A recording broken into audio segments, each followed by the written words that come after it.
నమస్తే. నేను మీ వెంకట్. గజ్వెల్ తహసీల్దార్‌ను రెడ్ హ్యాండెడ్‌గా పట్టుకున్న ఏసీబీ అధికారులు. కరీంనగర్‌లో పెద్ద ఎత్తున స్వాధీనం చేసుకున్న ఏసీబీ అధికారులు. ముందుగా మిత్రులారా, మన ఏవిఎం తెలుగు ఛానల్‌ని ప్రతి ఒక్కరూ సబ్స్క్రైబ్ చేయండి. పక్కనున్న బెల్ బటన్‌ను ప్రతి ఒక్కరు నొక్కండి. ఈ వీడియోను మాత్రం పూర్తిగా చూడండి. లైక్ చేసి అందరికీ షేర్ చేయండి.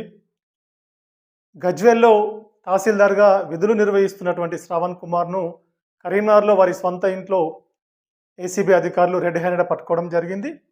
వారిపై అవినీతి ఆరోపణలు వచ్చిన సందర్భంగా వారిపై ఏసీబీ అధికారులు కరీంనగర్‌లో ఉన్నటువంటి వారి సొంత ఇంట్లో, వారి బంధువుల ఇళ్లల్లో, అంటే ముఖ్యంగా వారి మామ, వారి తల్లి ఇంట్లో 3 ఇళ్లల్లో పెద్ద ఎత్తున ఏసీబీ అధికారులు దాడి చేసి వారిని పెద్ద మొత్తంలో నగదును స్వాధీనం చేసుకోవడం జరిగింది.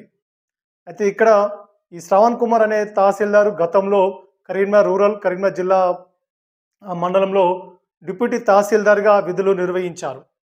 డిప్యూటీ తహసీల్దార్‌గా విధులు నిర్వహించినప్పుడే వీరిపై పెద్ద ఎత్తున అవినీతి ఆరోపణలు రావడం జరిగింది. అంతకుముందు గతంలో కరీంనగర్ జిల్లాలో మంత్రులుగా చేసినటువంటి వారి దగ్గర ఇతను పీఏగా, పీఆర్ఓగా విధులు నిర్వహించినట్టుగా సమాచారం అందుతుంది. వీరు ఈ గతంలో, అంటే ఇక్కడ డిప్యూటీ తహసీల్దార్‌గా విధులు నిర్వహించినప్పుడు ఆరోపణలు వచ్చినప్పటికి కూడా, అవినీతి ఆరోపణలు వచ్చినప్పటికి కూడా ప్రమోషన్ వచ్చి గజ్వేల్‌లో తహసీల్దార్‌గా విధులు నిర్వహిస్తూ ఉన్నారు.